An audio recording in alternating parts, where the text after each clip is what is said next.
또 뵙습니다. 참 코로나가 이제 정말 가까이 있다는 걸 느꼈습니다. 제 손자 손녀가 다 걸렸습니다. 그러니까 이제 아이들을 통해서 퍼진다고 하더라고요. 이제 뭐 분명히 그 부모가 안 걸릴 적이 없겠죠. 손녀가 유치원에선가 걸려와가지고 지 오빠한테 옮기고 그래가지고 이제 나가셨는데 참 무서운데 저도 그 사이에 한 엊그제나 토요일 일요일에 걔네들이 우리 집에 다녀갔다면 저 여기 오는 못 오는 거예요. 그렇죠? 민폐되잖아요. 근데 뭐 아이들은 쉽게 넘어가더라고요. 그래서 하루 이틀 열나면 그냥 괜찮다고 하는데 그래도 이 전염성이 워낙 커가지고 참 겁납니다. 보통 예상하기는 3월 중으로 피크를 찍고 정점을 찍고 나면 급격하게 좀 줄어든답니다. 그렇기를 기대하는 수밖에 없겠습니다. 뭐 같이 사는 수밖에 없죠.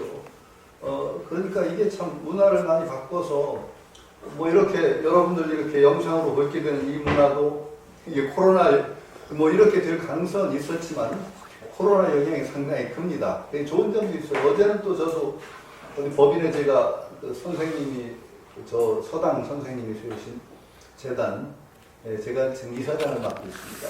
참 제 평생에 저는 참 복이 많죠.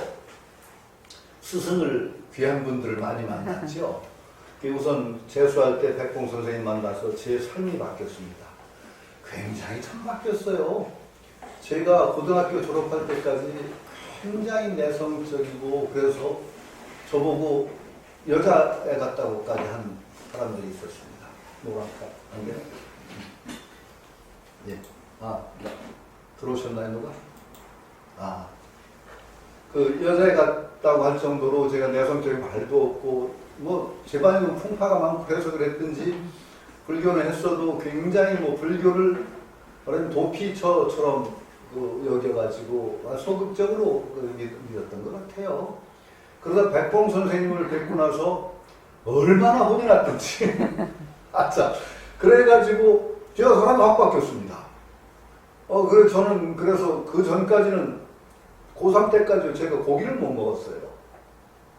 절에 이제 백봉 선생님 만나고 고기도 먹게 되고 뭐 대학교를 다닐 때 제가 이제 서울대 불교 학생회장도 그랬는데 그 당시에 기억하는 사람들은요 이 완전히 무슨 도인 같은 사람이 막 설치는데 겁이 났대요. 어떤 여학생들은요 후배 여학생들은 제 눈을 못 쳐다봤대요. 얼마나 제가 잘난 척을 했는지. 그 정도로 잘난 척하고 다니고 겁나는 게 없더라고요. 그러니까 그게 확 그냥 바뀐 거죠. 뭔가 백봉 선생님 만나서. 그러니까 인생 삶 자체의 모습이 확 바뀌었어요. 그 뒤로 또 다시 또 많이 바뀌기는 하는데 하여튼 굉장히 엄청나게 바뀌었습니다.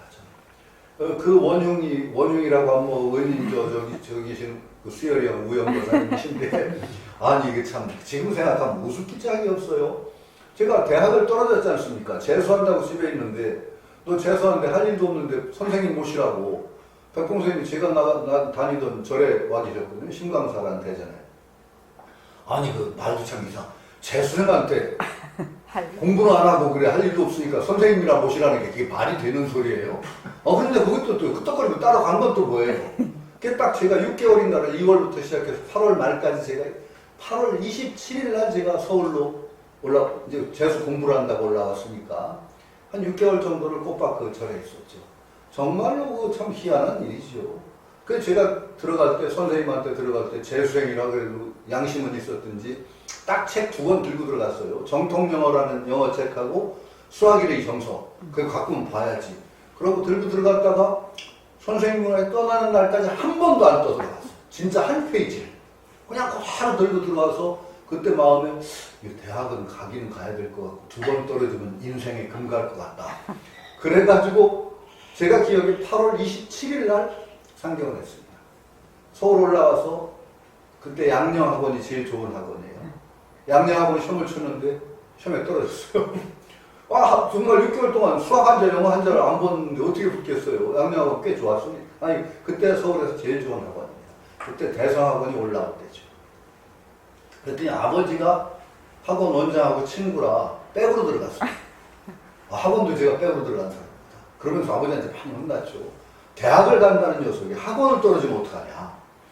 그런데 참 선생님 영향이 있었든지 넉 달 공부를 해서 제가 대학을 들어갔어요. 서울대학을 들어갔으니까 그 성공에. 그거 아마 선생님 밑에 있었던 그 집중력이 아마 발휘됐을 거라고. 딱 넉 달 했는데 진짜 처음에는 캄캄했어요. 그냥 쫙 그냥 넉 달을 몰아서 하는데 그때 좀 제 인생에 굉장히 중요한 고비였는데 성공을 했는데 비결이 그 몇 가지 있어요. 잠을 7시간 잔다. 첫 번째 비결이. 넉 달 공부하는데 그 오만한 게 아니라 저는 어떻게 생각하느냐. 맑은 정신으로 집중해서 공부해야지. 졸아가며 공부해야 소용없다. 잠은 자야 된다. 딱 7시간을 자고 나머지 시간을 전부 쪼개서 썼어요. 몇 분 공부하고 몇 분 쉬고 몇 분 공부하고 몇 분 쉬고 딱 넉 달이에요. 그리고 철저하게 원칙이 공부라는 건 예술 복습밖에 없다. 아무 공부고 예술 복습 외에는 없다. 그러니까 선생님한테 들러갈 때 들을 준비해달라고. 예습할 때 다 할 필요 없거든요. 들을 준비만 하면 돼요. 왜 선생님 가르쳐 줄 걸 지가 다 합니까? 영어를 할 때 단어도 모르면 안 되니까 단어는 찾아가고. 이건 모르겠다는 걸 물음표 찍어가고. 그래서 선생님이 강의할 때 열심히 들으면 탁탁 바뀌거든요. 그게 예술이거든요. 근데 대개 공부해도 성과 안 나는 애들이 어떡하나 나중에 봤더니 선생님이 해줄 것까지 지가 다 해요. 열이 맞춰가지고 예습하면서. 그러고 선생님 할 때는 지가 다 한다고 졸아요. 그럼 이중손해예요. 완전히 이중손해예요. 물음표를 가지고 와서 열심히 들으면 딱 바뀌니까 되고 그날 배운 건 무슨 일이 있어도 그날 한번 다시 눈에서 복습이에요. 절대 그날 배운 걸 그날 한번 싹 스치고 나면 잘 안 잊어요. 저는 그걸 넉 달 했어요. 그래서 마지막에는 진짜 급하니까 독일어는 정말 손을 못 썼는데 나중에는 할 수 없어서 그 완벽 독일어 책에 지금 안 잊어버려요. 완벽 독일어라는 책이 있었는데 한 페이지 마지막에 단문 번역한 게 있어요. 문장 있고 번역이고 그걸 찢어가지고 다니면서 버스 칸에서 한 페이지씩 읽었어요. 하루 종일 틈나면 읽었어요. 그래서 한 열흘 외웠더니요. 소련말 같은 외국어가 독일어가 들려요. 참 무서워요. 앞으로 외국어 때문에 공부하는 저는 그래서 외운다는 학습의 효과를 언어에는 아주 확고하게 믿습니다. 그래서 통과를 했죠. 그 다음에 그 선생님, 백봉 선생님 만난 게 정말 큰 인연이고, 그 다음에는 서당 선생님, 대학 교수님들도 좋은 분들이 많지만, 그 은사님들도 그렇지만, 그 다음에 서당에 들어가서 선생님을 뵀어요. 그 한문의 스승이시죠. 제가 그 특이한 경력이 왜 사수삼경을 외운 경력이 있어서 한동안은 걸어다니는 사수삼경 소리를 제가 들을 때가 있었어요. 왜냐하면 하여튼 암송을 했으니까요. 사수삼경을 전부. 그 조건이 선경 최종현 회장이 그 세운 장학재단에서 장학금을 줬는데 장학금이 중소기업의 월급쯤을 줬어요. 매월. 정말 저는 큰 은혜를 받았죠. 그 대신 아르바이트도 하지 말고 공부를 해라. 조건이 사서삼경을 암송을 해라. 다 외우라는 거예요. 못 외우면 장학금을 안 줘요. 장학금이 근데 그걸 잘리면 제가 공부를 할 길이 없어요. 줄기 살기로 하는 길밖에 없었어요. 그래서 제가 5년간을 그 장학금을 받았습니다. 근데 선경에서 뽑아서 저희 선생님한테 위탁을 맡겼죠. 교육을. 그 선생님이 이제 임창순, 청명 임창순 선생님이라는 분인데 그분은 뭐 인격적으로도 대단히 아니 좀 별난 어른이에요. 그 어른은 한학자이면서도 한학자 같지 않은 한학자. 굉장히 진보적인 의식을 가진 분이에요. 한문 토 붙이는 거 엄청 싫어하셔요. 여기도 몇 번 얘기했어요. 왜 외국어에 토 붙이냐? 한학자인데 한글 전용론자예요. 왜 한문 쓰냐? 너희가 내가 자네들을 교육하는 건 한문으로 된 우리 문화를 빨리 아름다운 우리말로 바꿔주라는 거지 한문 쓰라는 얘기가 아니다. 왜 추원한다고 하냐? 앞지른다고 하면 되지. 인권을 유린한다고 쓸 필요가 있니? 짓밟는다고 하지. 그분은 그랬어요. 그리고 정말 권위의식이 없는 스승이었어요. 제가 좀 오늘 그 얘기, 장학생 뽑힌 첫날 면담을 하는데 다방 같은 데서 만났더만 담배를 주시더라고요. 담배 피는가? 아유 선생님 그랬죠. 이거 기호품 가지고 내 앞에서 이거 번거롭게 해? 이거 기호품이야 단순히. 어른 앞에 담배 못 피는 건 우리나라밖에 없네. 그게 왜 그런가? 아마 광해인가가 담배를 싫어요. 광해군인가. 담배를 그때 들어왔대요. 그 앞에서 못 피겠대요.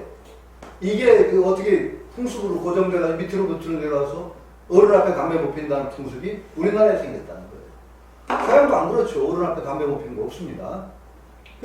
그래서 저는 그날부터 선생님하고 갔다며. 아주 특이한 어른이에요.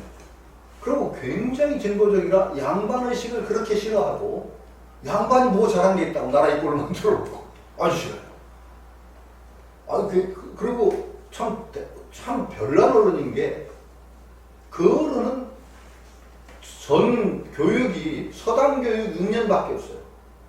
서당 교육 6년밖에 배운 게 하나도 없어요. 서당 6년을 급비생이라는 장학생으로 다니는 어른이에요. 서당에서 왜 밥 먹여주고 가르쳐주는, 돈을 안 줬죠. 급비생이라고 그래요, 그걸.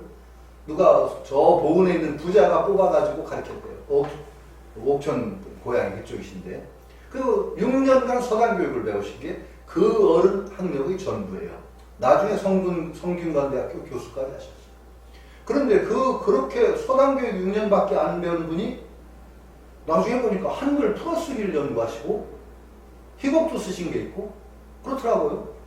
그리고 아주 굉장히 진보적이라 일본 사람들이 단발령인가를 내리기 전에 머리 잘라버렸어요. 그 어른은. 이거 상추가 이게 뭐냐, 이게 세상이 변했는데 상추 트는 게 이게 민족 지키는 거 아니다. 이거 상추가 불편하다. 스스로 잘라서 친일파라고 좀 지탄도 받았대요. 근데 나중에 어떤 얘기를 하시죠? 서당밖에 교육밖에 배운 게 없으니까 고생을 엄청나게 하셨어요. 진짜 막노동으로 사셨어요. 서당에 다닐 때는 쭉 그 소리내서 읽습니다. 서당에 가면. 그래야 이게 음성이 제 귀에 또 들리고 그래서 기억이 암송이 돼요. 그러니까 여럿이 함께 한 방에서 못 읽어요. 그러니까 그러니까 비슷하게 연불 비슷해요. 그러니까 논어로 하면 이렇게 하기시습지 불령여로 유붕자원방내 불령 이런 식으로 전부 송독을 하기 때문에 여럿이 하는 것들 쭉쭉 떨어져서 하든가 그래 방을 그냥 한 칸씩 줘야 됩니다. 그런데 그게 왜 그 선생님 고생한 걸 하냐면 사모님이 가끔 서당에 오셨는데 글을 읽는데 사모님이 나는 그 글 읽는 소리가 듣기 싫어 그러시더라고요. 왜 이게 듣기 싫어요? 그래서 제가 그렇게 듣기 싫게 읽지는 않는데요. 그랬더니 뭐라고 하십니까? 정말로 막노동을 하고 선생님 나중에는 벌어먹을 게 없어요. 무당 북채 두드리는 것까지 했다. 선생님이 그러시죠. 사모님들이 나가서 그냥 막이라고 그래서 좁쌀 한 대빵이나 가서 죽 써먹고 그러던 시절인데 피곤해 죽겠는데 은목에서 선생님이 웅얼거린대요. 글 읽는다고. 그 소리가 아주 힐끗하게 듣기 싫어. 지금도 그 글 읽는 소리가 듣기 싫어 그러시죠. 그러니까 그렇게 고생을 하셨어요. 그러다 선생님이 그 흥남비료공장인가 어떻게 등사하는 기술을 가지고 글씨를 잘 쓰시니까 옛날에 가리방이라고 하는 거 아세요? 등사기 이렇게 쭉 밀어서 하는 그걸 기술로 취직이 됐대요. 근데 흥남 가다가 막 조선인이라고 막 취조를 하고 그러더니 흥남비료공장에 취직됐다고 하니까 대접이 싹 떨어지고 그래서 기분이 확산해서 에이 빌어먹을 놈들 나 거기 안에 먹고 산다고 돌아오셨다. 그런 정도로 굉장히 그 강렬한 또 의식을 가지고 계세요. 그런 어른이 참 그러니까 우리는 배운 거가 전부가 아니다. 그러니까 의식이라는 건 다르다는 거예요. 그래서 나중에 어떻게 그럼 교수까지 됐냐. 전부 일본인들이 물러나고 나니까 교사 자격증 가진 사람이 없어요. 교사가 태부적이에요. 그러니까 교사 공채를 냈어요. 가서 물어서 나같이 학력이 없는 사람도 되냐? 시험만 합격하면 된다.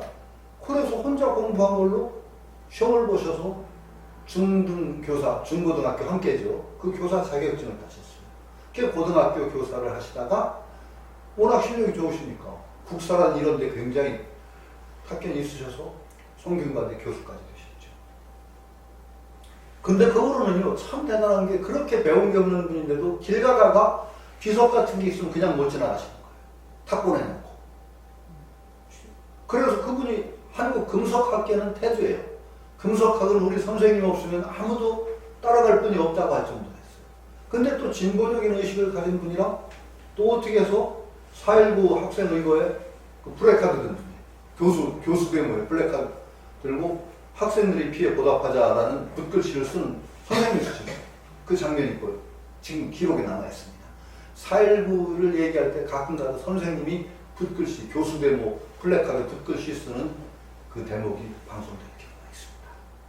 그러다 4.19에 그렇게 앞장서셨다가 5.16이 딱 나자 약간 뭐 진보적인 인사들 탄압하고 할 때 인혁당 사건인가 연루가 돼가지고 굉장히 고생하셨어요. 물론 오권 혐의가 그렇게 심한 건 아니라서 오권 안 치르셨는데 성대 교수에 강제 퇴직을 당하고 제가 서단 들어갔을 때 요 시차, 요 주에 A급이었어요.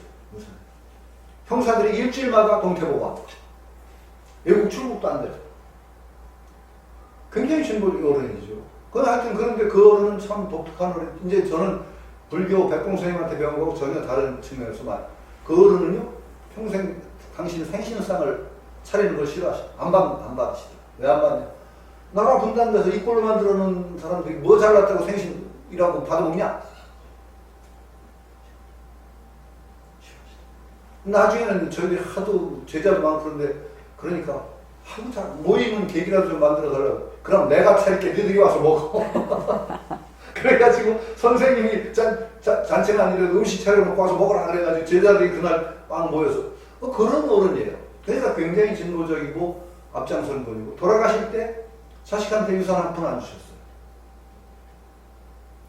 유산 한 푼 안 주셨어요. 전부 해서 내 평생 영원히 두 가지다. 하나는 이 민족이 이 꼴 분단되어 있는 꼴을 참 우리가 역사에 남겼다는 게 부끄럽고 이거 극복하는데 좀 어떤 일을 기획을 했으면 좋겠고 두 번째 이 전통문화 계승 어떤 식으로든 한문으로 된 전통문화를 계승하는데 내 남은 재산으로 쓰였으면 좋겠다. 그 전부 살던 집까지 탈탈 모으니까 20억에 30억 사이쯤 됐던 것 같아요. 그 제가 그 법인 이사장을 지금 맡고 있는 겁니다. 그런데 자식한테 준 거 있어요. 뭐 줬냐? 제가 그 현장에 있었죠. 광개토 대왕비 탁본한 게 있었는데 그 자제분이 고고학적으로 해요. 이건 네 해라. 그거 하나 준 것밖에 없어요. 대단한 어른이죠. 그러니까 그래서 저는 뭔가 그 어른의 영향을 그런 쪽에서 받았어요. 그 한문을 가르쳐도 절대 한문에 매몰되지 마라. 이 앞으로 진보하는 이 시대에 맞춰서 한문을 토대로 해서 새로운 문화를 여는데 자네들이 앞장서야지 그 한문에 매달리면 안 된다. 이렇게 당부를 해주셨고 또 진보적인 의식을 가지셔서 그런지 상당히 저 교수 됐다니까 엄청 좋아하셨어요. 제가 좀 그 집안이 좀 어려워서 독하고 나중에는 뭐 자력으로 좀 공부하고 그런 걸 아셔요. 결혼식 줄에 쓰는데 얼마나 성분이 고생하면서 공부했다는 걸 강조를 하셨든지 결혼식 끝나고 나서 아버지가 저한테 뭐라고 하는지 아세요? 너 고아라 그랬냐? 그 말 선생님이 그냥 어떻게 그냥 성분이 그 고생하면 그리고 너무 강조해놓으니까 아버지가 좀 듣기 싫으셨더니 너 고아라 그랬냐? 그러시더라고. 그 정도죠. 그러니까 교수가 됐다니까 얼마나 좋아하세요. 그러면서도 뭐라고 하셨느냐. 자네 교수 되는 거 참 축하하는데 이 교수 됐다고 해서 교수 자리가 마치 목숨줄인 것처럼 부들부들해져서 비겁하게 살지는 말라. 그 말이 무서웠어요. 저는 비겁하게 살지는 말라. 교수라고 해서 그게 목숨줄인 것처럼 비겁하게 살지는 말라. 그거 참 저한테 굉장히 엄한 채찍이었어요. 나중에 선생님이 돌아가셨을 때 제가 미국에 있을 때 돌아가셨어요. 차고에서 너무 슬퍼가지고 막 쫄쫄 새벽까지 울었어요. 진짜 저는. 그러고선 비행기 타고 오는데 딴 사람 장이 준비 바쁘니까 나보고 추모사 써오라고 해가지고 비행기에서 추모사 써가지고 연결식장에서 제가 추모사를 읽고 나중에 그 주간 조선에서 선생님 특별 주간 기념호라고 하면서 저한테 추모사를 원고지 5매로 써달래. 200자. 아이고 참 짜도 그렇게 원고지 200자 500. 그 거기다 제가 추모사를 쓴 게 있어요. 그때 그 추모사 지금 기억이 나는 몇 가지가 있는데 그때 선생님하고 제가 워낙 그 정이 들어서 그런지 이상한 노인네, 아주 매정한 노인네, 네? 뭐 이런 노인네 거기에 들어있어요. 한학자라고 하면서 한글 전용을 주장하는 이상한 노인네. 뭐 그러면서 거기에다가 교수 됐다는 걸 축하하는 자리에서 비겁하게 살지는 말라고 그래서 제자의 교수 생활을 거북스럽게 만드는 고약한 노인네. 이런 식으로 썼더니 그게 그 말이 그렇게 좀 정이 제가 들어서 그렇지 그 추모사를 읽고 여러 사람이 좀 눈물이 좀 났다고 하는 그 얘기를 들었습니다. 그런데 그분 삶 자체가 저한테는 굉장히 큰 책찍이에요. 그러고 비겁하게 살지 말라는 것도 있고 그 어떤 진보된 적인 의식으로 한문을 통해서 이 문화를 열어야 된다는 그런 의식을 주신 게 제가 단순히 한학을 배운 것이 아니라 그런 정신까지 배웠다는 게 저로서는 굉장히 큰 힘이 되죠. 이런 것들이 있습니다. 그러니까 이런 스승을 잘 만났다는 게 저에게는 엄청나게 큰 복이고 인연이죠. 아마 제가 그냥 첫째는 부처님이고 부처님이고 그 다음에 부처님 다음에 그러니까 우리가 자기가 이제 나아가는데 가장 불자로서 불자가 된다는 게 뭐냐. 첫 번째가 부처님 법을 안 만났으면 내가 어떤 모습으로 살았을까에 대한 그 반성. 그리고 이 법을 만났다는 게 얼마나 나를 정말로 변모시키고 바꿨느냐에 대한 그 감사를 느끼는 것이 저는 불자의 첫 번째라고 봐요. 이 의식을 가진 분들이 그렇게 많지가 않다는 거예요, 문제는. 불법 만난 게 얼마나 중한 인연인지에 대한 절실한 느낌을 가진 불자들이 얼마나 될까? 저는 그렇게 생각합니다. 그거 느끼셔야 돼요. 아니, 다 느끼실 수 있는데, 많은 분들에게, 한국 불자들에게 그 말을 해주고 싶어요. 왜냐하면, 기도빨 잘 들어서, 불자한다는 그거 가지고는 불자 아니에요. 그 다음에 그렇게 부처님 만난 그 인연을 소중하게 여기는 마음이 들고 나면, 그 다음에 소원이 생겨요. 소원이 생기면서 소원이 나를 이끌어가요. 소원이 나를 이끌어가는가를 잘 반성해야 돼요. 내가 삶을 살아가는 원동력이 무엇인가? 이것을 가만히 살필 필요가 있습니다. 그래서 욕망이 나를 밀어가는 원동력이 되고 있는가? 어떤 욕망? 개인, 부여, 이런 걸 요구하는 욕망이 나를 잡아 끌어당기고 있는가? 아니면은 어떤 소원의 힘? 내가 나와 남과 이웃과 중생을 위해서 뭔가 큰 모든 그것들의 어떤 복된 삶을 위해서 노력하는 그런 모습. 그 소원이 나를 이끌어가는 아니면 내 삶을 밀어가는 추동력, 원동력이 되고 있는가를 봐야 됩니다. 물론 다 있습니다. 나 혼자만을 위해 사는 사람은 없습니다. 적어도 가족을 생각하고 그래서 있는데 그것이 소원이 얼마나 확장되느냐. 이것이 불자의 진표입니다. 굉장히 중요합니다. 이 가장 기본적인 것들이 소홀히 되고 넘어가면 불교가 불교 아닌 게 됩니다. 참으로 그래서 지금 불교의 모습을 반성하는데 몇 가지 측면에서 불자, 진정한 불자의 의식은 무엇인가? 불자들을 이끌어가는 힘은 무엇인가? 그래서 수동적인 것이 아니라 욕망을 버려라 이런 수동적인 것이 아니라 소원의 힘이 나를 끌고 간다. 그러니까 여기 사홍소원이라든지 백만자성등 이런 것들이 절실하게 나를 이끌어가는 힘이 되는가? 이걸 반성해야 되는 거죠. 그럴 때 참으로 진정한 불자가 된다. 이렇게 생각할 수가 있는 겁니다. 또 오늘 또 앞에서 얘기가 왜 나왔는지 몰라도 코로나로 나왔습니다. 코로나로 나왔는데 하여튼 이게 새로운 문화, 이것에 우리가 익숙해져야 됩니다. 그리고 이게 좋은 점이 있습니다. 이게 이제 직접 접촉과 이런 영상 매체를 통해서 접하는 것이 병행이 되면 굉장히 또 큰 힘을 낼 수 있는 것이 이 속에 있습니다. 여기 가만히 혹시 지방에 계신 분 여기 혹시 손 들어 보실래요? 여기 저기 보세요. 여기 몇 분이나 지방에 계세요. 이렇게 지방 거리를 뛰어넘잖아요. 거리를 뛰어넘어서 이렇게 참 우리가 하나로 될 수 있는 자리가 코로나를 매개로 상당히 확산이 된다는 거 저는 굉장히 긍정적인 측면도 있다. 이것을 잘 좋아해서 새로운 문화를 만들어 나가야겠다라고 생각을 하죠. 언제나 저는 긍정적인 마음이 필요하다고 믿습니다.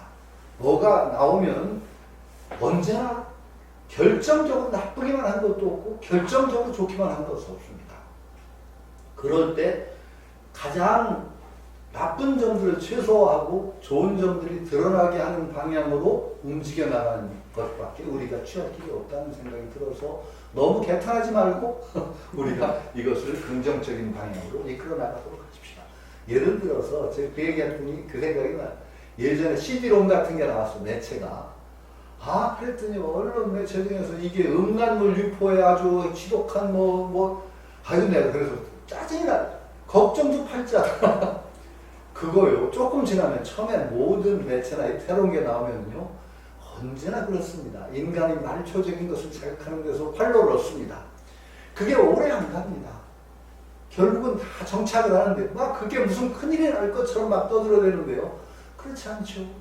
그 다음에 채팅 문화가 이제 인터넷 온라인을 채팅했더니 채팅이 또 인간을 병들게 하는 그거는요. 줄어가요. 차츰차츰 줄어가요. 너무 그럴 필요가 없단 말이죠. 이런 식으로 우리가 이것도 제 손자손녀까지 걸렸는데 저한테 오는 것도 얼마 안 남았을 거예요 아마. 아니 그런 주변에 그런 사람 없으면 왕따라고 하죠. 그러니까 그렇게 생각하시고 우리 좋은 방향으로 이끌어 나가십시다. 자 그러면은 또 히메니즘 앞에가 있습니다. 우리가 13조 같은인가요? 네네. 네, 13조. 우선 그 토악 빼고 그 한자를 한번 쭉 읽겠습니다.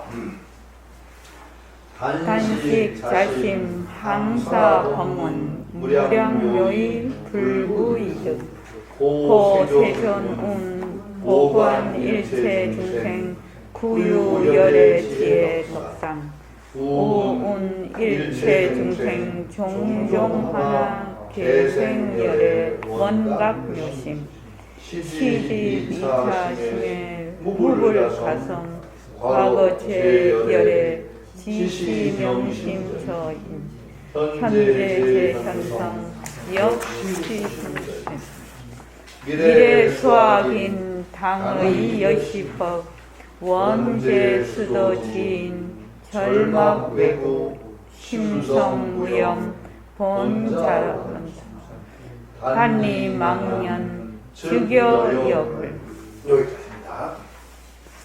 다는 영어로 하면 온이고 다만 알아라. 다만 이렇게 알아야 된다. 자신 스스로의 마음, 내 마음을 알게 되면 항사법문, 항사라는 건 아시죠? 항하사 줄임말입니다. 항하는 간지스. 인도의 가장 큰 강, 인더스와 간지스가 있을 때 간지스 강을 강가, 항하, 범어로는 강가라고 하죠. 그게 이제 항하가 될 겁니다. 간지스 강의 모래수와 같은 법문과 한량 없는 오묘한 뜻이, 오묘한 가르침이 불구이득 구하지 않아도 내가 찾지 아니해도 저절로 얻어진다 라는 것을 알아야만 한다. 다만 이렇게 알아야만 된다라는 거죠. 그러니까 마음을 깨닫는, 마음을 알면은 모든 것이 그 안에 갖추어져 있다. 이런 얘기입니다. 자, 이거는 상당히 이제 불교에만 있는 얘기는 아니고 인도에도 상당히 이게 인도적인 관점에서 이게 보편적입니다. 왜냐면은 인도 이제 여기서 조금 나가서 인도 철학을 보면은 인도 철학이라고 하도 많지만 근본이 인도 철학의 가장 뿌리가 되는 사상은 뭐냐면은 우파니샤드라고 하는 철학이 있어요. 부처님 이전에 이미 완성되어 있었습니다. 우파니샤드라는 베다 가운데 우파니샤드가 들어있어요. 우파니샤드의 근본 철학이 뭐냐? 그게 인도 철학의 뿌리죠. 그게 뭐냐? 버마이리어입니다. 버마이리어. 우리가 불교적인 사상이라고 생각하는데 버마이리어는요 불교 사상이 아니고 브라만이즘이라고 하는 인도 사상입니다. 불교 범이라는 건 그때 브라흐만이라고 하는 겁니다. 브라흐만 범천이라고 할 때 나중에 브라흐만이 신이 되면 범천이 됩니다. 브라흐만이라는 신이 되죠. 그런데 애초에는 신이 아니에요. 우주의 원리예요. 근본 원리, 우주의 어떤 영혼이라고 할까? 그걸 범이라고 부릅니다. 한역을 해서 한자로 범이고 그 범어로는 브라흐만입니다. 브라흐만과 아트만 내가 하나가 라는 겁니다. 내가 하나다. 브라흐만과 아트만이 둘이 아니다. 이게 그 우파니샤드의 가장 근본 사상입니다. 그리고 이게 불교 사상이 아니라고 하는 이유는 뭐냐? 부처님이 닥치신 부분이 바로 거기에요.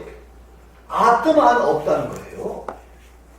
브라만, 범아이레라고 할 때 그 아가 없다. 부처님 무아사상은 바로 그냥 무아사상이 공중에서 툭 튀어나온 게 아니라 그런 아트는 없다. 이거예요. 이게 굉장히 사상사적으로는 그냥 내가 없다라고만 이해하실 게 아니라 그 이전에 아트만이라는 우주의 근본과 내가 둘이 아니다. 이 사상을 부처님이 치신 거예요. 그 사상이 문제가 있어서 치냐. 그 아트만이 실제한다고 생각했거든요. 참으로 있다. 요 아트만, 그것만 알면은 브라만과 내가 하나가 된다. 범아이래예요. 그래서, 근데 그 사상 속에서도 브라만이라는 존재, 아트만이라는 우주의 근원이면 나의 근원인 그 존재를 뭐라고 정의했느냐. 브라만이면서 동시에 아트만은 범이면서 나인 존재의 세 가지 특징을 얘기해요. 세 가지가 뭐냐. 삿, 싯, 안한다라고 하는 거예요. 사트, 시트, 안한다. 범어인데요. 사트는 참된 존재라는 뜻이에요. 브라만이며 아트만인 그것은 참으로 있는 존재다. 사트, 존재라는 뜻이에요. 존재한다.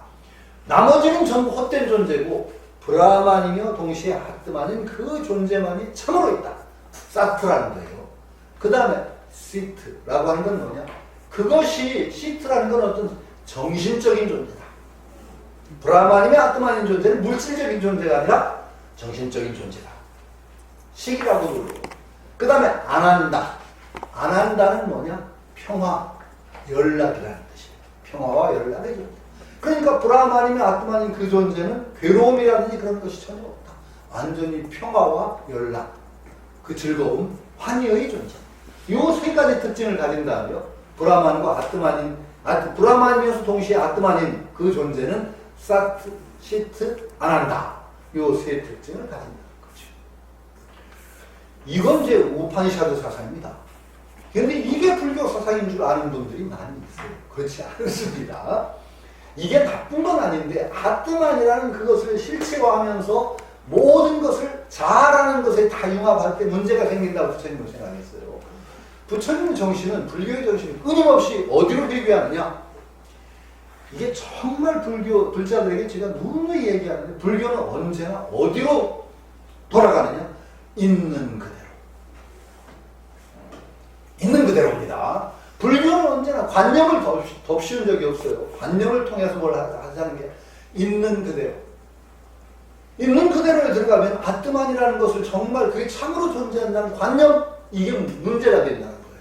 부처님이 물었어요. 나라는 그 아트만은 누구 본 사람 있니? 아니 그래서 누구 본 사람 있니? 아무도 없어요. 나를 본 사람 없어요. 진짜 없습니다. 나를 봤다는 게 말이 또 안 돼요. 나를 봤다고 하는, 느꼈다고 봤다고 하는 순간에 본 게 아닌 게 돼요. 왜? 보는 나와 보여지는 내가 쪼개져 버리잖아요. 이게 문제예요. 보는 나, 보여지는 나, 둘이 쪼개지니까 내가 알고 싶으면 이 보는 나인데 내가 나를 알았다? 알려지는 내가 있고 아는 내가 벌써 딱 쪼개지니까 아는 나는 또 몰라요. 영원히 알려질 길이 없어요. 그러니까 나를 본 사람은 없어요. 이 활동하는 이 모습은 있어도 거기에 불변이 있나? 우파니샤드에서 얘기하는 브라만과 동일한 존재인 그 나를 체험한 사람은 아무도 없다. 부처님 봤니? 느꼈니? 없습니다. 그다음에 부처님이 또 묻습니다. 그러면은 그런 아트만이 존재한다는 걸 논리적으로 누가 증명했니? 논리적으로 아트만을 증명한, 철학적으로 막 논리적으로 따져서 아트만이 분명히 있다! 라고 증명한 사람 있니? 없습니다. 없습니다. 그건 지금까지 없습니다. 누구는 이제 전에도 저희가 그 얘기했어요. 데카르트가 코기또 에르도숨 그 번역을 하면 나는 생각한다. 고로 나는 존재한다. 그러니까 그 나를 증명했다고, 자아를 증명했다. 생각하는 나는 있어야 될 거 아니야. 근데 불교식으로 얘기하면 그거 말이 잘못됐다. 생각한다. 고로 생각이 있다. 이렇게 되지 왜 갑자기 거기에 내가 붙었냐. 그래요. 나 증명된다. 그거 데카르트가 증명했다고 보는 사람 철학자 아무도 없어요. 생각하는 존재, 생각이 있으면 틀림없지만 그게 나라는 불변의 존재가 생각한다? 이렇게 생각하면 안 되죠. 그건 증명된 거 아니죠. 그러니까 철학적으로 어느 누구도 나라는 존재를 실제적으로 증명한 사람 없어요. 그럼 부처님이 다시 물어요. 그럼 체험되지도 않고 보지도 못하고 증명되지도 않은 그 존재 딱 그걸 관점으로 의존해서 그런 관점을 딱 세우고서 그거에 매달려서 내 인생을 해결하려고 하는 게 말이 되니? 부처님 바로 그 지점이에요. 불교가 굉장히 중요한 지점이 바로 그 지점이에요. 거기에 매달리지 말아라. 있는 그대로 어때? 아니 그래서 제가 나를 부정한 적이 또 없어요. 부처님은 내가 이렇게 활동하고 말하고 의식하고 하는 이 나를 부정한 적은 한 번도 없어요. 그러니까 참 부처님이 착각을 많이 해요. 나 없다고 하면 도둑 맞은 것 같아. 나를 뭔가 괜히 도둑 맞은 거 손해 본 거야. 그러니까 백공 스님이 내가 없니? 없으면 내가 하나 뺏어갈게 너한테서. 내가 있니? 있으면 내가 하나 선물로 줄게. 그게 바로 그 얘기예요. 사실은 없니? 뺏어갈게. 있니? 줄게. 있는데 왜 또 줘요? 그러니까 백공 스님이 그 말을 하신 건데 이렇게 활동하고 이런 존재를 부정한 적은 한 번도 없어요. 부처님은. 왜? 있는 걸 왜 부정해요? 부처님은. 있는 걸 부정한 적 한 번도 없어요. 그런데 뭘 부정했냐? 체험되지도 않고 논리적으로 증명한 데는 그 관념적인 존재로서의 나. 불변의 너와 딱 구별되고 우주와 근원이 뿌리 하나인 그 존재 그걸 매달리지 마라. 그냥 있는 그대로의 거기에 귀엽게. 이게 굉장히 무서운 일입니다. 이게 불교의 근본입니다. 그리고 우파니샤드에서 어느 정도 비슷한 영향을 받으셨을 것 같아요. 그러니까 상당히 그것을 부처님 그 물질적인 존재도 정신적인 존재라고도 안 했는데 그래도 이 육체를 가지고 나라고는 하신 적은 없어요. 저것도. 이것도 이제 나예요. 그러나 이거라고 하진 않았죠. 그래서 나의 중심이 되고 의식적인 모든 활동의 핵심이 되는 심적인 존재, 정신적인 존재가 상당히 중심이 됐다는 건 틀림없어요. 근데 이건 우파니샤드뿐이 아니라 히라베 가면 없나요? 그리스, 서양 철학의 뿌리. 플라톤 철학을 볼까요? 플라톤 철학에도 거의 비슷한 얘기가 나와요. 나만 알면 다 안다는 그런 생각이 나와요. 왜? 플라톤이 생각이 어떻게 말하냐, 플라톤은 인간의 그걸 영혼이라고 그러죠, 영혼. 자라고 부르진 않는데 영혼이라고 그러는데 인간의 영혼은 어떤 존재냐? 이렇게 얘기해요, 플라톤은.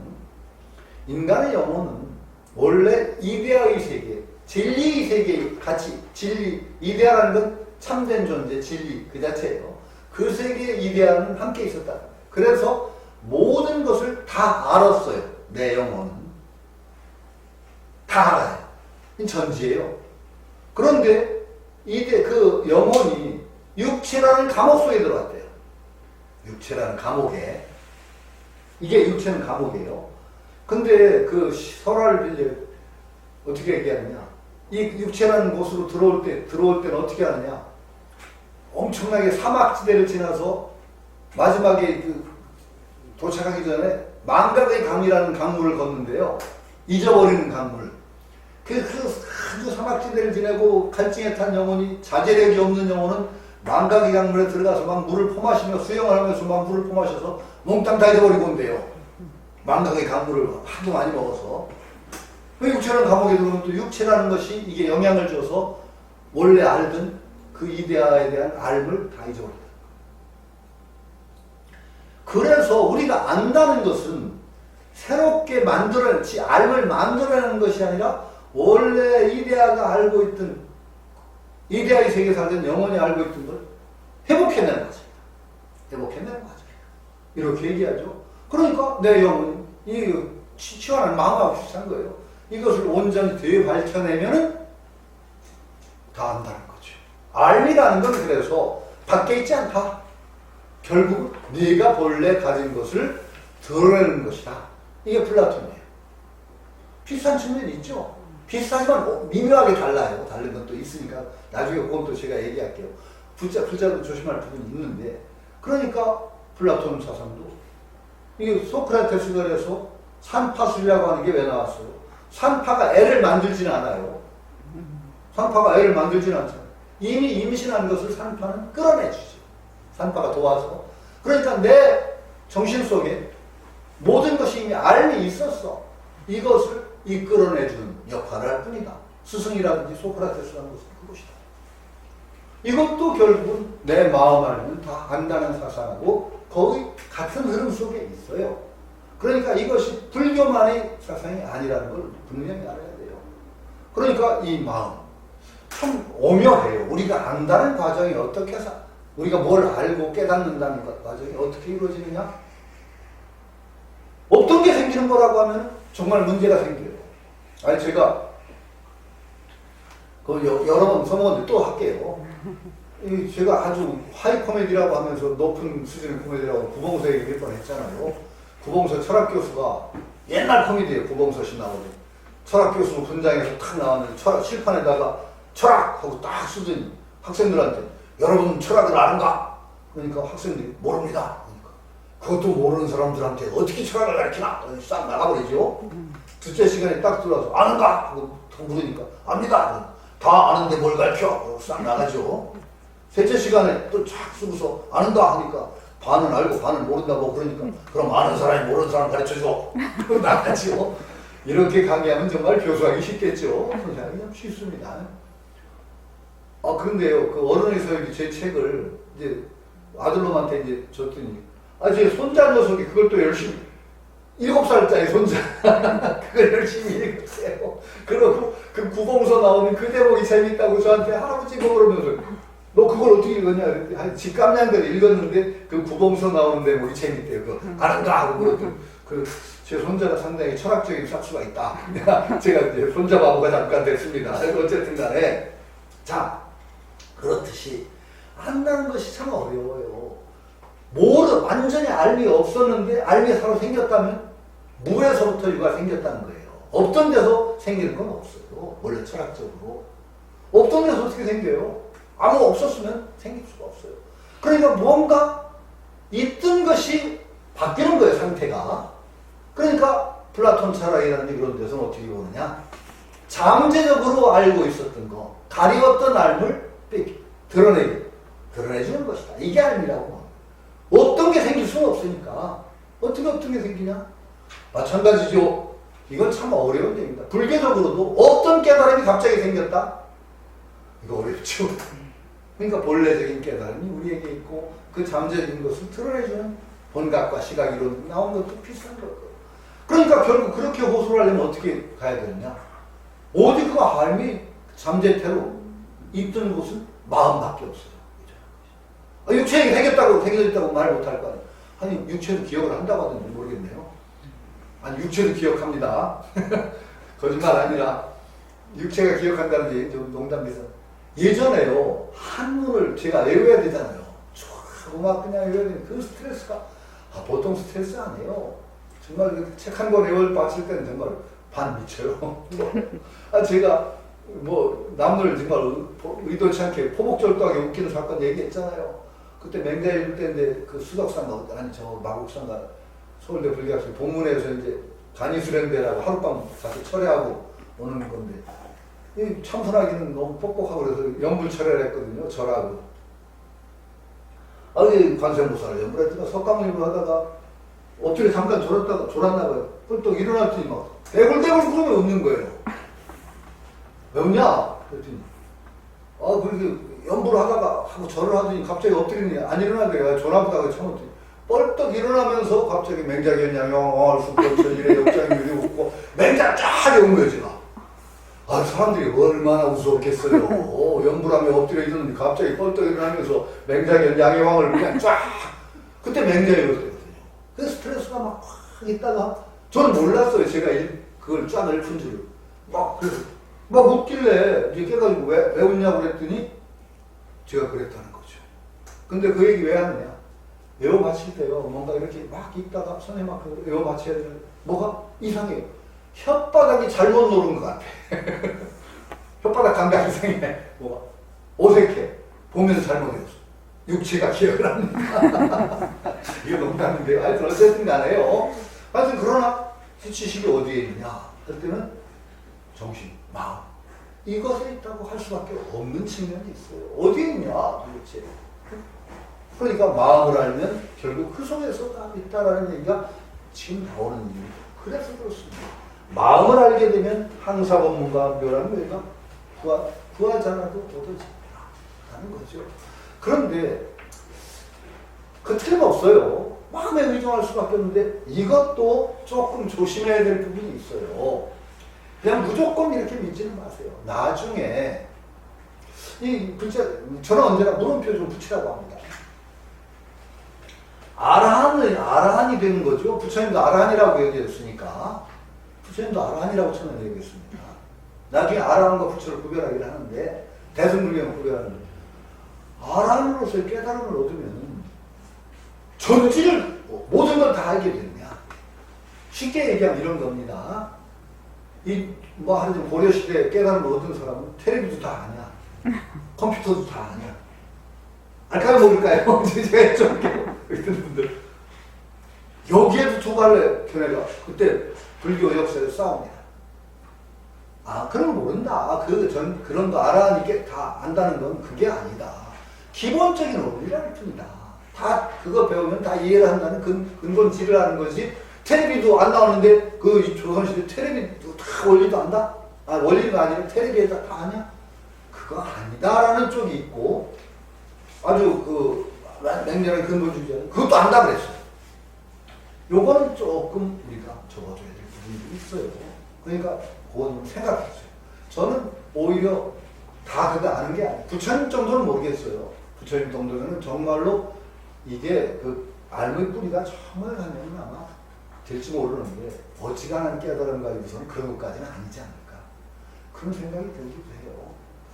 근데 참 마음의 작용은 참 어디까지 우리가 확장해야 될지 모르는데 참 조심스러워요. 이 부분은. 제가 모르기 때문에. 제가 조심스러워서 모른다고 하니까 그 생각이 나요.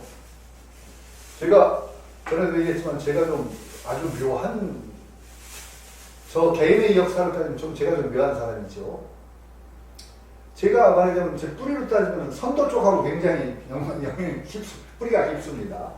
제가 그 선도소설 단이라는 그 소설이 나오게 되는데 제가 이제 통로가 역할을 했고 한국 사회에 단학이라든지 단이라는 그 말이 일반적으로 알려지고 단학선 이게 알려지게 하는데 제가 원흉입니다 사실은.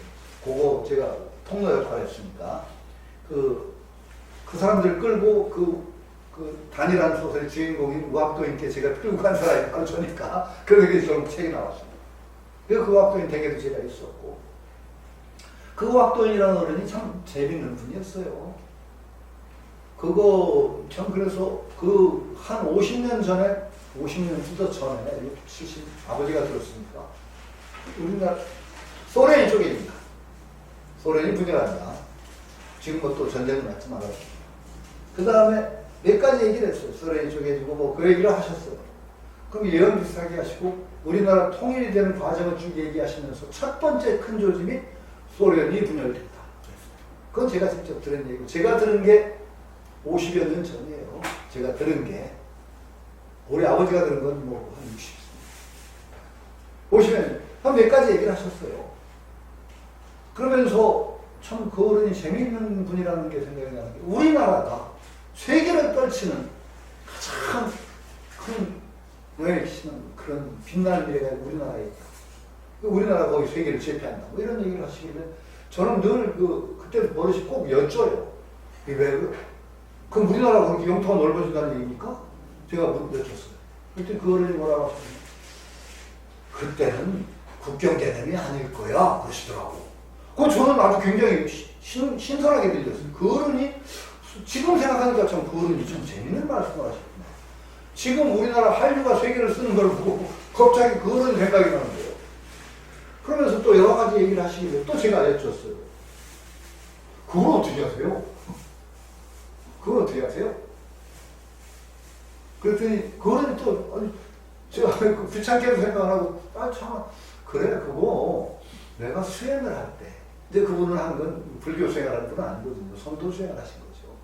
선도 수행을 하는데 그 앞날에 그렇게 보이는데 어떻게 보이냐 내가 정확하게 얘기를 못하는 게 옛날 그 낡은 필름 이렇게 영상을 찌릿찌릿하다 이렇게 지나간 영화 필름 요즘 그런 필름 그렇게 하듯이 미래가 쭉 낡은 필름 영화 흘러가듯이 쭉 이렇게 보여. 근데 내가 그렇게 봤지. 그런데 그게 정확히 나도 그래 언제인지는 몰라 그러시더라고요. 왜? 이렇게 영화편을 올라가도 휙 이렇게. 근데 앞뒤는 안다는 거예요. 이게 앞뒤는 알고 정확하게 되게 짐작은 하지만은 그래서 그렇게 말씀을 하셨어요. 자, 네, 그래서 지금 생각하니까 그 어른이 그렇게 자신스럽게 얘기한 걸 보면은 거짓말은 아니에요. 그 어른은 굉장히 확신을 내가 본 것 그렇게 본 것들이 대충 맞다는 거예요. 나타난다는 거예요. 그러니까 거짓말이 아니라.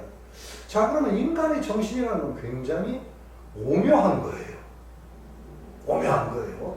공부하신 분들은 알겠지만은 공부 수행이 깊어지고 내면 속으로 깊이 들어가다 보면 정말 이해할 수 없는 정신현상들이 나타난다는 건 공부 조금 해보신 분들은 다 알아요. 그러니까 인간이 내 마음이라고 하는 것이 엄청난 가능성과 잠재적인 어떤 모습을 가지고 있다는 거 그건 다 알지요. 근데 그것이 한계가 어디까지 있냐? 이것도 또 잘 몰라요. 이게 어려워요. 그러니까 공부하신 분들은 이 말에 대해서 큰 거부감이 없어요. 내 마음을 파고들면 그 속에서 응가하는 건 다 있다. 그러니까 항사범과 무량범묘의가 불구이득이다라는 것에 대해서 근본적인 의무를 표시할 수가 없어요. 그러나 이제 나중에 제가 이제 꼬리표 붙인 건 다음에 시작해서 그래서 세존이 말씀하시기를 보는 두루 보자. 두루 일체 중생을 보니까 내가 두루 살펴보니 구유 모두란 뜻이죠. 모두 가지고 있다. 뭘 가지고 있냐? 열의 지혜 덕상. 지혜라는 측면 지적인 측면, 덕상이라는 건 실천적인 측면입니다. 열의 지혜, 지적인 측면과 실천, 덕의 측면 이것을 다 가지고 있다. 라고 말씀하셨어요. 이건 어디에 나오는 얘기냐? 여기 해설은 배울 필요 없지만 화엄경에 열애 출현품이라고 달아놓으세요. 화엄경의 열애 출현품이라는 것에 나오는 말이에요. 화엄경 열애 출현품. 그러니까 부처님이 분명하게 일체 중생들이 열애의 지혜와 덕상을 갖추고 있다. 이렇게 말씀하시고 또 말씀하시기를 일체 중생의 종종 환화, 일체 중생의 종종 가지가지의 환화, 거짓된 이제 환상과 화라는 건 변화된 그러니까 여러 가지 중생의 환화라는 것은 거짓된 모습이라는 뜻이에요. 이 헛개비처럼 나타나는 모습들 그것들이 모두 열의 원광묘심에서 나온다. 이렇게 얘기한다는 거죠. 원광묘심. 이건 원각경에 나오는 얘기입니다. 또렷하게 이렇게 나오는데 원각묘심이라는 건 주로 원각경의 얘기예요. 대방광불 원각경이라는 경이 있죠. 제가 근데 이 원각경은 참 아마 거의 분명하게 제가 생각하기는 중국에서 만들어진 경전 같아요. 아마 원각경은 범어봉이나 그쪽에서 그래야 것 아닌 것 같다는 생각이 들어요. 그리고 참 원각경이니까 제가 아주 고생을 엄청나게 했어요. 누가 좀 읽어달라고 하게 읽어주랬더니 한문으로는 안 되는 경전. 얼마나 한문이 이상한 한문인지 정말 이상한 한문이에요. 이렇게 어떻게 한문을 이상하게 썼나? 제가 아주 의심을 가졌던 경전이 원각경인데 그래도 가장 중요한 대승의 어떤 이런 종류의 이야기가 담겨져 있어서 상당히 중시되는 경전 중에 하나가 원각경입니다. 우리나라에서 많이 읽힌 게 원각묘심, 원이라는 건 이건 둥근다는 뜻이 아니라 원만하게 깨달은 오묘한 마음, 열애의 원만한 그 깨달음의 마음 거기에서 다 나오는 것이다. 이렇게 하는 것이 분명히 경전에 있습니다. 원각경은 조금 제가 성립연대나 화엄경은 굉장히 대승경전의 근본 경전이고 인도에서 분명히 성립된 경전입니다. 그러니까 거기에 부처님이 분명하게 말씀하셨어요. 중생이 다 갖추고 있다. 지혜와 덕상을 본 뒤 다 갖추고 있다. 이건 의심하면 안 되죠. 그렇게 저는 부처님 말씀이면 무조건 믿는다고 하는 말에 대해서는 이렇게 표시합니다. 부처님 말씀이라고 해서 무조건 믿지 마세요. 절대 무조건 믿으시면 안 됩니다. 왜요? 부처님 말씀이라고 기록된 것이 부처님 굉장히 후대에 추가된 것인 경우가 굉장히 많습니다. 이건 여러분들이 조금 유보를 둬야 됩니다. 이게 분명하게 말씀드립니다. 저는 아주 분명하게 의심스러운 건 의심을 합니다. 제가 장하함경, 아함부경전이라고 하면 보통 다 소승경전 다 부처님 말씀 그대로 기록했다. 저는 그렇게 합니다. 왜 그렇게, 저는 읽다가 이건 이상하다는 건 이상할 수밖에 없어요. 아함경, 장하함경 읽다가요, 전에도 말씀드렸어요. 부처님 가게, 부처님 혈통이야말로 가장 지고한 브라만의 혈통이다. 그걸 열심히 강조한 부분이 있어요, 장하함경에. 근데 의심스러워요, 저는. 아니, 부처님이 언제 이게 자기 혈통 높다고 그렇게 뭐 자랑스럽게 얘기하신 적도 없고. 아니, 왜 그래? 불교학자한테 물어봤어요. 아니, 언제 이렇게 부처님 혈통 가지고 이렇게 막 장황스럽게 얘기해? 부처님은 뭐 혈통 따지지 말라고 하고, 사람의 존경, 그 가치는 어떻게 행동하느냐에 따라 달려있다고 했는데, 혈통 가지고 이렇게 강조할 이유가 어딨어? 그랬더니, 불교학자가 그러더라고요. 그러던 시절이 있었습니다. 부처님 혈통을, 그 브라만교하고 대응하다 보니까, 그 부처님의 혈통을 강조하던 시절도 있었습니다. 또 어떤 장함을 읽다 보니까 참 그거 비구개경인가 하여튼 스님이면 하지 말아야 될 것을 아주 자세하게 열거하는 부분이 있어요. 갑자기 그 경 이름이 돼. 장함의 경 이름이 돼. 거기에 보면 스님이 하지 말아야 될 도박이라든지 점치는 법이라든지 그런 것을 엄청나게 자세하게 열거한 데가 있어요. 그런 거예요. 그 전법이 참 희한한 전법. 새가 물어서 점치는 법, 뭐 해서 점치는 법, 뭐 이런 점 다 하지 말라고 하고 다 얘기했는데 그걸 읽으면서 부처님이 그걸 다 아셨을까? 아니, 그 당시에 있는 전법이 다 나와요. 지금 우리가 모르는 점까지 다 나와요. 그래, 이거는 저는 어떻게 읽느냐? 이건 상당히 추가된 것이다. 그러면서 또 한편으로는 거기에 딴 얘기인데 부처님이 하지 말라는 얘기를 왜 요새 스님들이 이렇게 많이 할까?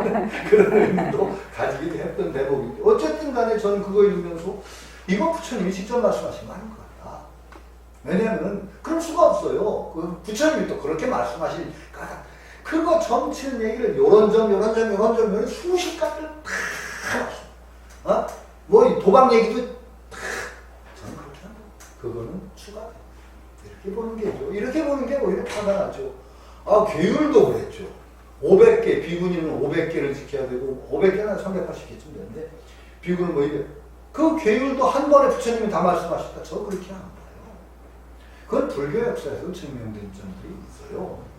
그러니까 우리는 불자들은 그만큼 또 융통성을 가지고, 부처님이 말씀하신 가진 근본적인 뿌리에 의거해서 약간 가감을 할 줄 알아야 되죠. 예를 들어서 계율만 하더라도 그렇죠. 다 정했냐? 아니에요. 어떤 스님이 제가 불자가 소금을 갖다 바쳤어요. 소금을 저장해놓고 먹었어요. 자, 어떻게 해석하실래요? 무소유를 원칙으로 하면 소금 저장해놓고 먹는 거 돼요? 안 돼요? 소금 안 쏘으니까 저장에 아무 탈 없어요. 그런데 무소유에 걸린다. 그렇게 지적하면 어떡하실래요? 이거 상당히 중요한 문제입니다.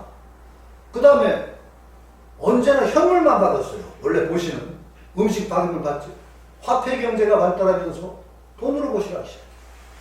돈 받아도 되냐 안 되냐 가지고 상당히 오랜 논란이 있었어요. 지금은 물론 그 논란거리도 아니지만 지금 부처님 근본 계획 비춰보면 지금 승당에서 뭘 소유하는 거 다 걸릴 수 있어요. 그렇죠? 그 계라는 것도요, 상당히 시대적인 상황입니다.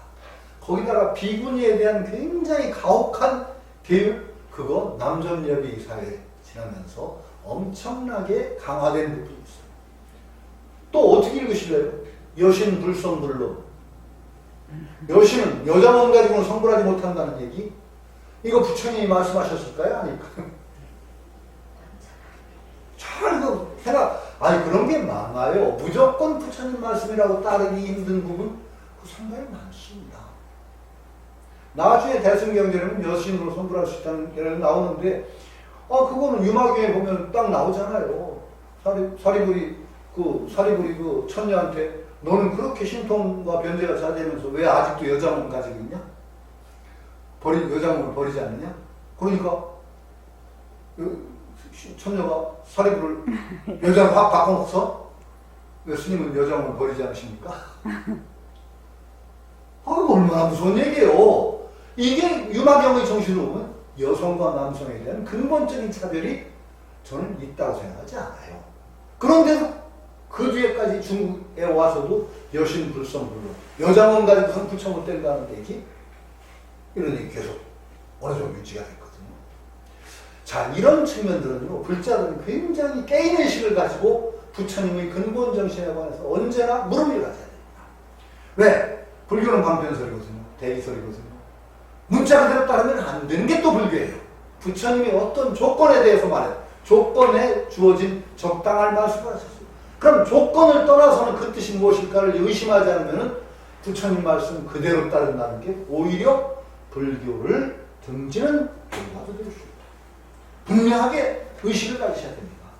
지금 나의 이 자리에서의 문제의식을 가지지 않고 나의 괴로움을 해결하기 위한 그런 날카로운 문제의식을 가지지 않고 그대로 믿는다? 아니에요. 그건 불교 아니에요. 언제나 부처님은 어떤 조건에 가장 적합한 말씀을 주셨습니다. 그러면 그 조건과 대비해서 그 근본 뜻이 무엇일까를 의심해야 되죠. 추구해야 되죠.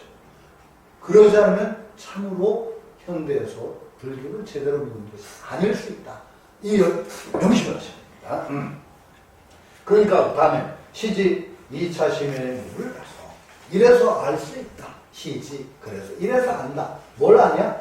이 자신의 이 마음을 떠난 그 바깥에 무불가성 이룰 수 없는 그런 부처는 없다.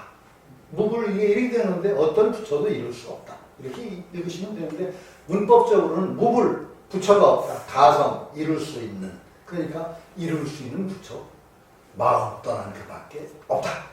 이렇게 되는 겁니다. 이거는요 상당히 그 당연한 얘기이기도 합니다. 이 우리가 수행한다는 것은 어차피 몸과 마음을 함께 닦는데 근본적으로 마음 닦기에 들어갑니다. 근데 이게 상당히 조심스러운 건 몸 닦기와 마음 닦기가 또 떨어져 있지도 않아요. 그래서 저는 전에 도교를 얘기했지만은 도교적인 가르침을 상당히 좀 원형을 할 필요가 있어요. 도교는 어떻게 얘기하죠? 단이라고 할 때 수단지도라고 하죠. 단을 이제 닦는 도리를 얘기할 때 애초에 도교는 뿌리가 뭐냐? 약재를 고아서 금단 만드는 게 도교의 뿌리예요. 도교의 가장 근본 뿌리는 그 금단 먹고 불로장생하는 게 도교의 시작이에요. 그러다 보니까 나중에 그런데 문제가 어디서 생겼느냐? 금단이라는 걸 먹어서 불로장생을 하는 게 아니라 극심한 피해를 보는 경우가 많아요. 도교의 금단이 약재가 많은 경우에 어떤 줄 아세요? 수은이라든가 납이라든가 지금 현대의학으로 보면 엄청난 강한 중독성과 피해를 가진 약재를 많이 씁니다.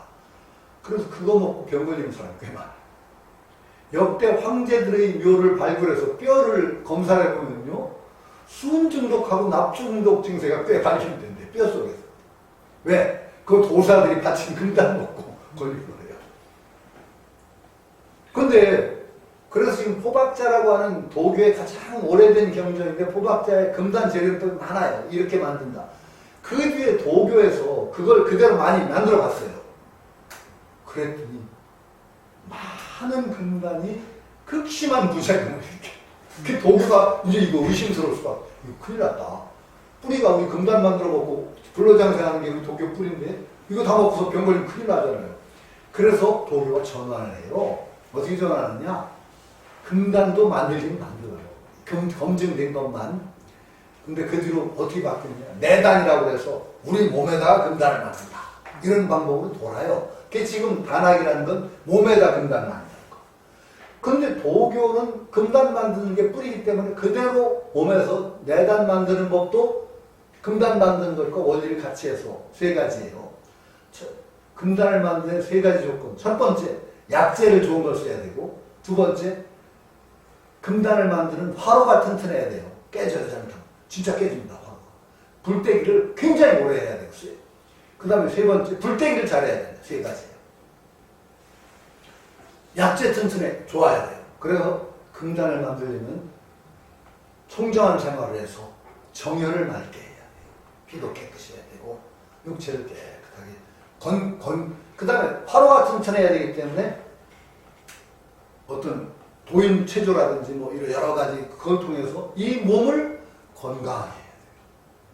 그 다음에 세 번째, 꾸준히 불때기를 해야 되는데 불때기가 뭐냐? 호흡입니다. 호흡을 잘해야 돼요. 호흡. 요 세 가지예요. 호흡이라는 것은 정신수련과 굉장히 밀접한 관계에 있어요.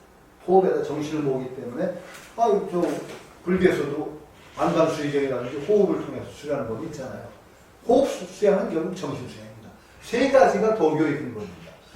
그래서 도교는요, 상당히 많은 부분을 화로 만드는 거, 그 다음에 약재, 정열을 깨끗이 하는 거, 거기다 많이 투자를 합니다.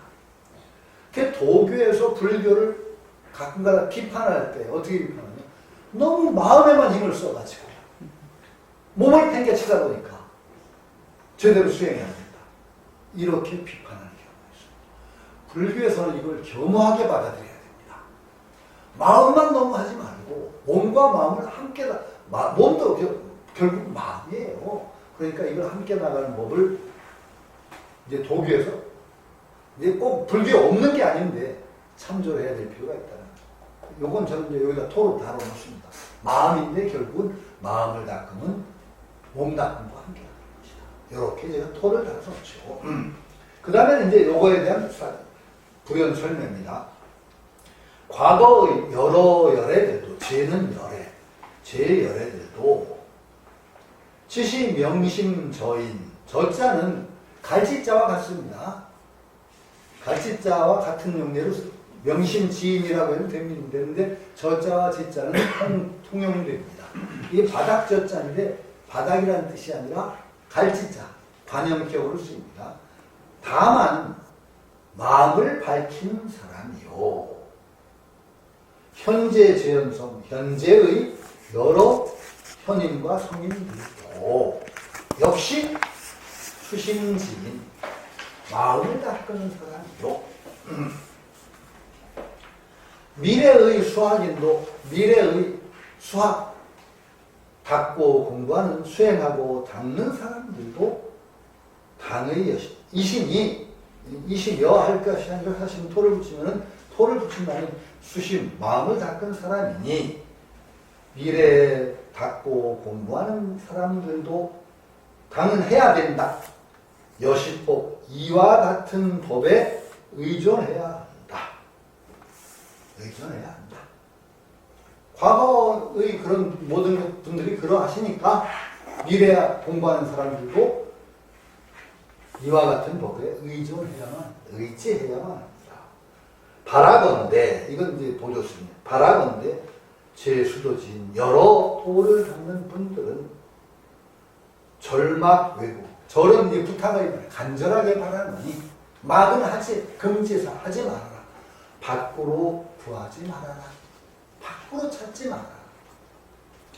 심성무용, 마음과 성품이 무용, 물들지 않는, 오염되지 않는 본자 원성, 본비 스스로 원만하게 성취되어 있는 것이니 하나도 그 속에 하자가 없이 원만하게 성취되어 있는 것이니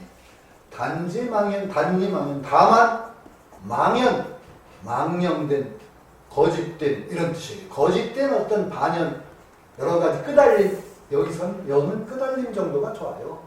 잘못된 망령된 끄달림을 떠나게 되면은 곧 여여하다라는 건, 여여는 여러 가지 형용인데 그냥 있는 그대로 자연스럽게 여여하게 하나도 부족함이 없는 부처다, 이런 뜻이죠.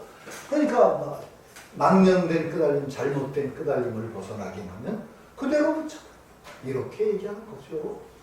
자, 요거는 하여튼 공부하는데 대종입니다. 우리가 결국은 마음 닦는 틀림없어요. 마음 닦는 거. 마음 닦는 거 틀림없고 밖으로 구하지 말아야 될 것도 틀림없어요. 근데 이제 저는 언제나 제 특기가 꼬리표 붙이는 거죠. 마음에서 구하면 다 되는데 밖에 있는 것도 마음 아닌 게 아니에요. 그러니까 이건 밖에 거니까 필요 없어라고 치지 마시라고요. 마음에서 구하는데 다 보조로 쓰일 수가 있어요.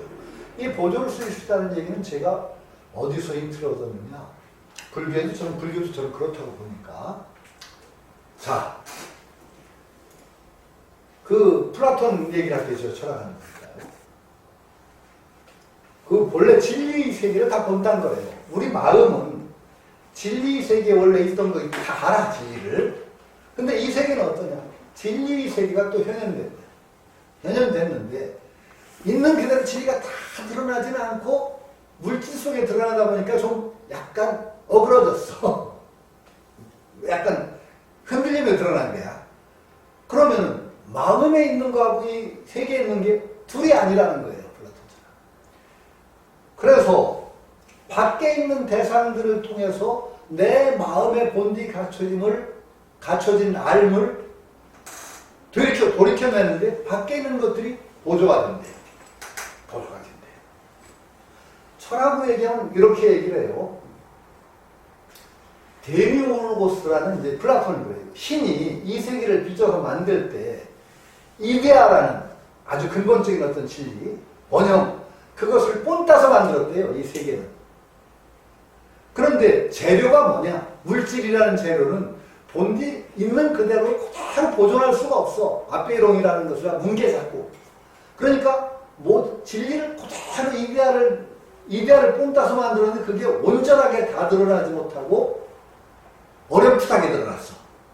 그럼 우리 마음은 또 어떤 마음이냐? 이데아의 세계에 있기 때문에 이데아를 원래 다 알아. 근데 육체라는 감옥 속에 들어와 있기 때문에 이걸 돌이켜 기억하는데 어렴풋하게나마 드러나 있는 밖의 세계의 그것들이 내 마음의 알을 돌이켜내는데 도움이 된대요. 자, 이제 이 얘기를 왜 하느냐? 아니, 플라톤 철학은 참 재밌어요. 아니, 요새 제가 이 플라톤 철학은 참 재밌으면서 웃는데 코로나가 돌아다니는 유행한다고 하는데 코로나 보신 분? 아무도 코로나를 본 사람은 없어요. 간 재채기 하는 사람, 열나는 사람 봐서 코로나는 안 보여요.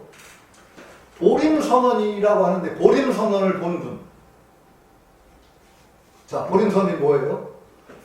여기가 보림선언이라고 하는데 뭐가 보이세요? 여기 학인들이 보림선언이에요? 건물이 보림선언이에요? 보림선언 어디 있어요? 안 보이잖아요. 플라톤처럼은 이게 실제 한다고 생각해요. 삼각형을 본 사람. 현대에는 삼각형이 없어요. 어떻게 선을 반드시 그어도 절대 직선 없어요. 이건 진리 세계만 있어요, 삼각형. 이 현실에 나타난 삼각형은 모방일 뿐이에요. 그러나 이 모방을 통해서 우리는 진실한 삼각형을 머릿속에서 그려낼 수가 있어요. 이렇게 이게 플라톤 철학이에요. 아니, 이거 좀 무슨 얘기가, 철학하는 사람 좀 골치 아픈 생각을 하게 되는데, 어쨌든 간에, 마음에서 찾는다고 해서 죽어라고 또 마음만 붙들고 늘어지는 것도 이것도 병이다. 왜? 마음이 여기에만 있는 게 아니야. 마음이라고 여러분 얘기할 때는요, 그렇게 마음을 똑 떼가지고 실체하지 마세요. 내 머릿속에 있는 것, 마음은 그럼 어디 있는데요? 마음 보신 분. 내 머릿속에 있습니까? 아니면 두뇌 속에 있습니까? 아니면 어디에 있습니까? 마음. 자, 마음이 어디 있나 한번 생각해 보세요. 그렇게 마음을 또 하나 딱 떼서 관념하지 마시라는 거예요. 여러분 가진 마음 자체가, 보조스님이 마음 닦는 그 마음 자체가 그렇게 딱 떨어져서 나라는 것 속에, 요 육체 속에 들어와 있다니 그런 게 아니에요. 있는 그대로 이 세계가 여여하게 또 어떤 측면은 마음이에요. 그러니까 세계인 다른 것들은 일부러 다 마음 밖에서 배제해 놓고 어떤 나 육체 속에 들어있는 이 마음 속에서 모든 걸 찾으려고 하는 것도 이것도 병이에요. 다 마음이에요. 어떤 의미에서. 그러면은 이 외부 세계에 드러나는 것을 마음을 닦는 데 도움으로 쓰고 하는 것에 전혀 구애받지 마세요. 아, 저건 받을 거야. 나 그 도움 안 받을래? 그거 참 병통이에요. 마음이 원래 그렇게 욕이 육체라는 나 속에 들어앉은 게 아닌데 벌써 그 마음을 생각하면서 내 육체 속에 들어앉은 마음 아니면 머릿속에 이런 식으로 자꾸 생각하기 시작하면 이것도 벌써 마음병이에요. 마음탈행병이라는 거예요. 마음은요, 작용으로 드러날 뿐이지 그렇게 실체화돼가지고 또 어디에 있지 않아요. 여러분 마음 어디 있는지 아무도 모르시잖아요. 근데 왜 그렇게 또 한정지어서 저건 밖이야, 저건 아니야. 아, 이 군대 가면 이게 아니지 밖이야 그런다는데. 아니, 그렇게 하지 마세요. 이 모든 세계에 드러난 형상들이 다 마음의 드러남이기 때문에 그것을 다독이고 그것을 질서지우고 하는 것이 또 마음 닦는 일이에요. 마음 닦는 일을 이제 이렇게 똑 떼어가지고 나라는 것에 한정해서 아니면 두뇌와 연결시켜 이런 의식 요거에만 연관시켜가지고 그러는 것도 병이다. 수신결하면서 중요한 것이 저는 왜? 아니 솔직하게 말씀드려요. 마음 보시는 분 아무도 없잖아요. 마음이 어디 있는지도 아무도 모르시잖아요. 딱 정처 없으시잖아요. 그런데 그 마음을 탁 아니면 머리와 연관시키는 것이 그런 식으로 하면서 마음 닦으려고 하면 이것도 마음 닦은 병이 아주 중증으로 전환하는 계기가 됩니다. 그래서 수심한다고 하면서 병을 키우는 경우도 있을 수 있다. 그 얘기도 제가 드립니다. 마음 닦는 거 모든 것이 또 마음 닦는 거라고 또 확장을 하세요. 마음 닦는 걸 꼭 너무 이건 마음 닦는 거 아니야. 마음. 이러지 마시라고. 그렇게 마음 닦는 것 자체를 확장해야 된다. 그럴 때 오히려 마음 닦음이라는 것이 병이 되지 않고 진정한 마음 닦음의 길이 열린다. 저는 이렇게 말씀드리는 겁니다. 여기에서 제가 꼭 이걸 꼬리표 붙이는 거는 제 나름대로 고민이 있어서 그래요. 제가 여러 군데 얘기를 했는데 이 한국 불교의 하나 병 중에 하나가 마음탈행병이라고 했잖아요. 마음탈행병에 걸리지는 않잖아요. 마음 닦는 거 중요한데 그냥 마음탈행 자꾸 그냥 마음탈행 이러지 말자고. 그래서 제가 또 마지막에 이렇게 꼬리표를 붙이는 것으로 오늘 강의 때 예. 고맙습니다. 다음 달에 뵙겠습니다.